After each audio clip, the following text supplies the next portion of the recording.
way they will go to post. Starting on the pole, driving the number 44 from Ashaway, Rhode Island, Drake Motorsports brings us Aaron Drake. Outside of him, sponsored by Moonlight Media, Lime Tavern, and Max's Package Store, it's East Lyme, Connecticut's Chris Pritt. On the inside of row number 2, driving the 03, it's Chaplin, Connecticut's Brian Ouimet. Going off in position number 4, driving the 22, from Coventry, Rhode Island, Island Engineering, Industrial Motors, RI Sign Design, it's Paul Payan. Starting on the inside of row number 3, driving the 66, from Preston, Connecticut, it's Arthur Moran Jr. in the John Simlick Caldwell Banker Realty Ace Heating sponsored entry. Going off in position number 6 will be the 31, that is Michael Gervais Jr. from Southbury, Connecticut. Starting 7th on the field will be the number 32, Buckeye Construction, Eagle Insulation, and Carvalho Brothers sponsor the number 32 of Chris Bakaj from Farmington. Then comes the 52 of Mark Bakaj, the 4 of Mark Esposito, the 17 of Jason Palmer, the 16 of Randall Brunel, the 18 of Justin Doherty, the 8 of Kirk D'Addario, Justin Rao, Christina Gobar, David Smith, Brad Keddick, Carl Vaughn, and Jim Maynard. As we go off the green flag racing, and we have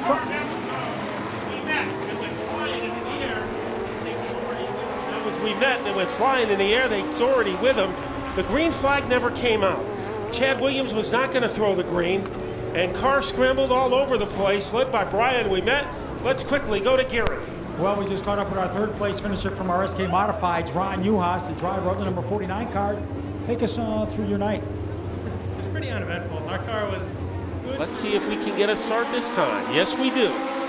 Aaron Drake jumps out to the lead, and as they head into turn 1, it is Paul Payan in that gold, silver number 22 down the back, which he sits in second, and at 25 of Chris Pritt runs third. And right behind him, the attack of the Creamsicle brothers. Moving into 4th place is the orange number 32 of Chris Bakaj, the 66 of Art Moran right behind him. A little fender wobbling on that 32 car. We'll see if that presents a problem, as he just dive bombs his way underneath Chris Pritt. It seems to be no problem at all for Bakaj as he grabs the 3rd spot as they come to the stripe this time. Now Art Moran has designs on making the same pass on Pritt as they go through turns 2. But he just doesn't have as potent a race car as Chris Bakaj does, and he has to settle back in the number 5 position. Drifting to the outside is Doherty. He is able to reel it back in. Moran in trouble as he zigzags across the stripe, and somehow, masterfully, he is able to keep it under control. Moran holds on to that car. Now he battles for the 5th spot with the 25 of Chris Pritt as they're in turn number 3. Here comes the 52, that is Mark Bakaj, as he now rests that spot away from Pritt. Also Mark Esposito on the move. Remember, he won his heat race earlier tonight, and he is trying to laser beam his way through the field. Battle for 2nd and 3rd. Payan has a spot, but trying to climb underneath will be the 32 of Chris Bakaj. Remember, Mark Bakaj, a winner a week ago, and Chris is welded together with a 22 car of Paul Payan. Chris runs on the inside of Payan as they're going into turn 3. He will rest that 2nd spot away now, and he'll set out sail after the 44 of Aaron Drake, who's opened up a 7-car length lead. This is the best we've seen Aaron Drake run all season in car number 44, but if there's anyone who has the potential to make a late move, it is Chris Bakaj in car number 32. Deeper in the field, Mark Bakaj finds himself bookended by the 18 of Doherty and the 66 of Moran, the 4 of Esposito, and Jason Palmer, who usually saves his fastest laps for the end of the race. He is currently running in the number 8 position. The 52 of Bakaj now has garnered the 4th spot, and now his brother in the 32 has closed in that lead of Aaron Drake is rapidly dwindling. Handling trouble, though, for Mark Bakaj as he came scooting off the 4th corner and nearly grazed the wall. Battle for the lead. Downstairs, here comes Chris Bakaj. He has the adrenaline. He has the stamina. Drake is hung out to dry, and we have a new leader. Chris Bakaj takes the lead as they go down the backstretch. Aaron Drake sits in the 2nd spot. Then comes the 22, that is Paul Payan. And here comes Mark Bakaj now in the 52. He sits 4th, and in 18, in 5th is Richard Doherty. Richard Doherty hanging tough, and he has to hang tough because Mark Esposito is in the neighborhood as he is almost surgically attached to the back bumper of the 18 car. Now making a move as we predicted he would, it is Palmer, and trying to boogie into third, that is Mark Bakaj. So we have Chris in the lead, we have Mark Bakaj in third, and the vanilla ice cream in the middle of that Bakaj creamsicle is the 44 of Aaron Drake. Now the battle on the speedway is for the 5th spot. It is the 4, that is Mark Esposito. He has got that spot away from the 18 of Richard Doherty. Jason Palmer now looks to make a move on Doherty, but he will fall back as they go into turn number 1. Opening up some real estate at the front of the field is Chris Bakaj. Mark Bakaj has the bite as he tries to tunnel his way underneath the 44 car, as Bakaj all over the 44 car like a tuxedo on a nightclub singer. And it is Chris Bakaj now has his brother right behind him. The battle of the Bakajs with 6 laps to go. Can Chris Bakaj hold off his brother Mark Bakaj with just 6 to go? Aaron Drake sitting in that 3rd spot.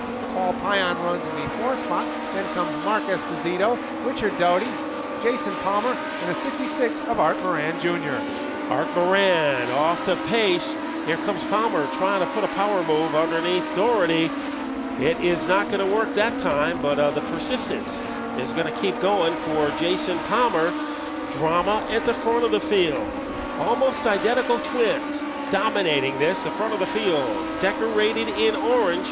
And it looks like Chris is able to keep a pretty good safety valve between himself and Mark. And as soon as I say that, Mark starts to gain. Well, that right rear fender of Chris Bakaj seems to present no problem to him as he works his way off turn number 4. His brother hot and chase in the 52 as they go down into turn 1. It is still Aaron Drake in 3rd. Mark Esposito sits in the 4th spot, and it is now the 22 of Payan running in the 5th spot. This time by, it is just 2 laps to go. The Bakaj brothers now running 1-2 as they come off turn number 4 and hit the stripe. It is the 52 chased, or the 32 chasing the 52. That is Chris Bakaj followed by Mark Bakaj as they go down the backstretch. Still Chris leading the way as they'll come off turn number 4 this time by with just 1 lap left in tonight's feature event. It is Chris Bakaj, Mark Bakaj, then the 44 of Drake, the 4 of Esposito, the 22 of Payan, the 18 of Doherty, and the 66 of Moran. But the leader tonight is the Bakaj brothers. It will be the 32 of Chris Bakaj taking the checkered flag this week. His brother Mark Bakaj finishes in the 2nd spot in the 52. Then in 3rd, the 44 of Aaron Drake, the 4 of Mark Esposito, and the 22 of Paul Payan. The driver of car number 32, Chris Bakaj. Chris takes off his helmet, and his brother, a winner 1 week ago, and this is the first win of 2006 for Chris Bakaj. And Chris, nothing like keeping it in the family. No, that was a nice, fun race. I don't know what happened in the beginning. They stopped. I got in the back of someone, but worked my way through the field back up to the top, and I knew I had to run because my brother has a real fast car. I know he'd be coming for me. And we saw your right fender kind of flopping around out there, a little shaking, baking. Didn't seem to slow you down one bit. I didn't even know it was flopping. Okay, what a run tonight. The winner for the first time in 2006. And will we see you on Wednesday night? Yep, we'll be back for Wednesday nights. Okay, come on Wednesday night at Wild and Wacky Wednesday and see this man try to win another one, Chris Bakaj.